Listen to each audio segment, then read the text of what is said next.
Long before Europeans arrived in Africa, great kingdoms and empires ruled over many parts of the continent. Their rulers presided over magnificent courts where art, music, and dance flourished. Their merchants traded in gold, salt, and other goods with faraway countries. The last of the powerful African kingdoms came to an end during the colonial era. Welcome to the Did You Know segment with me, your host Estila Caleb, and today we are going to look at 7 influential African empires. From ancient Sudan to medieval Zimbabwe, get the facts on 7 African kingdoms that made their mark on history. On to number 1, we have the Kingdom of Kush. The Kingdom of Kush, though overshadowed by its Egyptian neighbors to the north, it stood as a regional power in Africa for thousands of years. This ancient Nubian empire reached its peak in the 2nd millennium BC when it ruled over a vast swath of territory along the Nile River in what is now Sudan. Almost all that is known about Kush comes from Egyptian sources, which indicates that it was an economic center that operated a lucrative market in ivory, incense, iron, and especially gold. The kingdom was both a trading partner and a military rival of Egypt.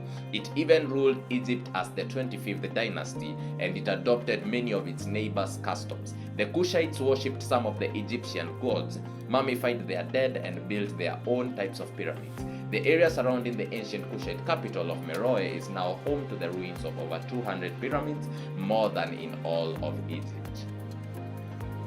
Number 2, we have the land of Punt. The land of Punt is where few African civilizations ended up as mysterious as it is. Historical accounts of the kingdom date back to around 2500 BC, when it appears in the Egyptian records as a land of the gods, rich in ebony, gold, maya, and exotic animals such as apes and leopards. The Egyptians are known to have sent huge caravans and frontiers on trade missions to Punt, most notably during the 15th century BC during the reign of Queen Hatshepsut. Yet they never identified where it was located. The site of the fabled kingdom is now a hotly debated topic among scholars. The Arabian Peninsula and the Levant have been proposed as potential candidates, but most believe it existed somewhere on the Red Sea coast of East Africa. In 2010, a team of researchers tried to zero in on Punt by analyzing a mummified baboon that its rulers once gifted by the Egyptian pharaohs. While their results showed that the remains most closely matched animals found in modern-day Ethiopia and Eritrea, the precise location of the land of Punt has still yet to be confirmed. On to number 3, we have Carthage. Carthage is best known as ancient Rome's rival in the Punic Wars. Carthage was a North African commercial hub that flourished over 500 years. The city-state began its life in the 8th century and 9th century BC as a Phoenician settlement in what is now Tunisia, but it later grew into a sprawling seafaring empire that dominated trade in textiles, gold, silver, and copper. At its peak, Carthage's capital boasted of nearly 500,000 inhabitants and included a protected harbor outfitted with a docking bay of 220 ships. Carthage influence eventually extended from North Africa to Spain and parts of Mediterranean, but the thirst for expansion led to the increased friction with the Burgundian Roman Republic.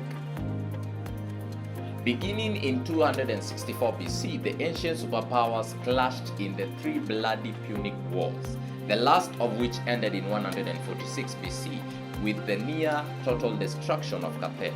Today, almost all that remains of the once mighty empire is a series of ruins in the city of Tunis. On to number 4, we have the Kingdom of Aksum. During the same period that the Roman Empire rose and fell, the influential Kingdom of Aksum held sway over parts of what are now Eritrea and northern Ethiopia. Surprisingly, little is known about Aksum's origin, but by the 2nd and 3rd centuries AD, it was a trading giant whose gold and ivory made it a vital link between ancient Europe and the Far East.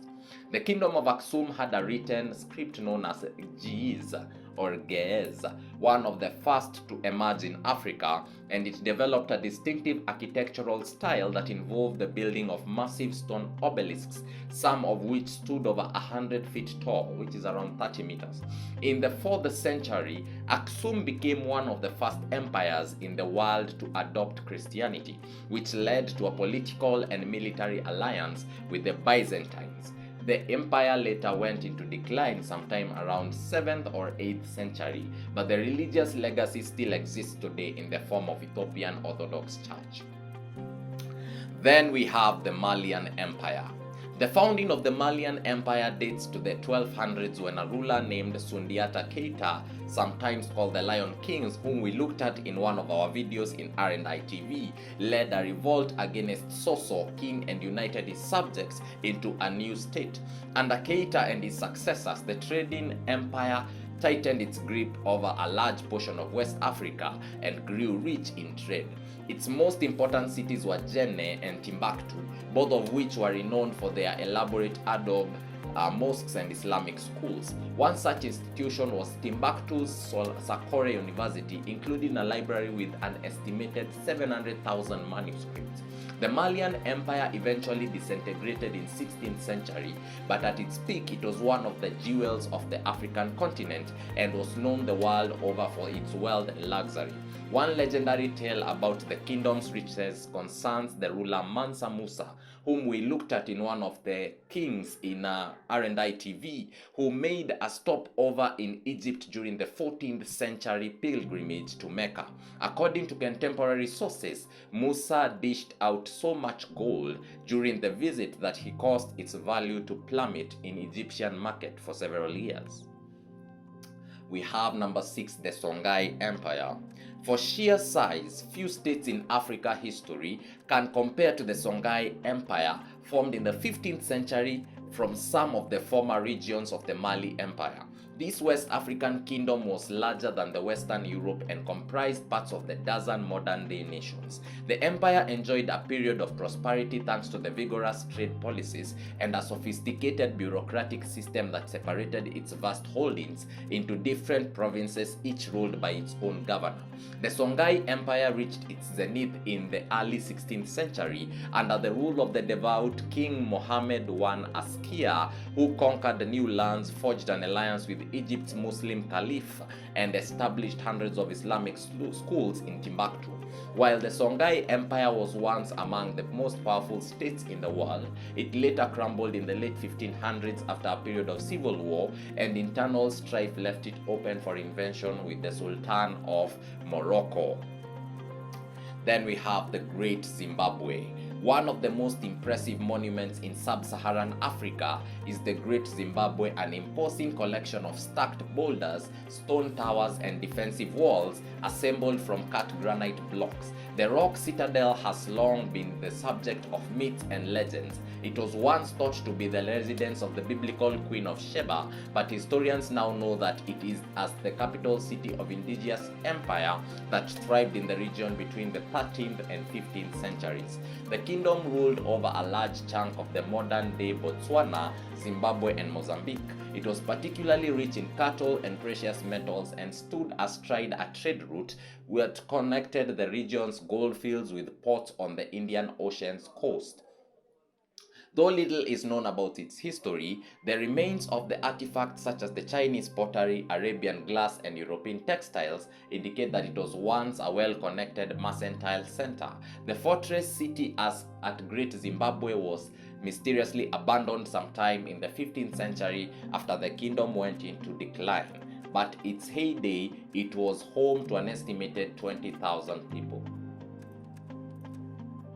That is it, folks. My name is Espila Caleb, and see you next time as we look at the most powerful sultans in Africa.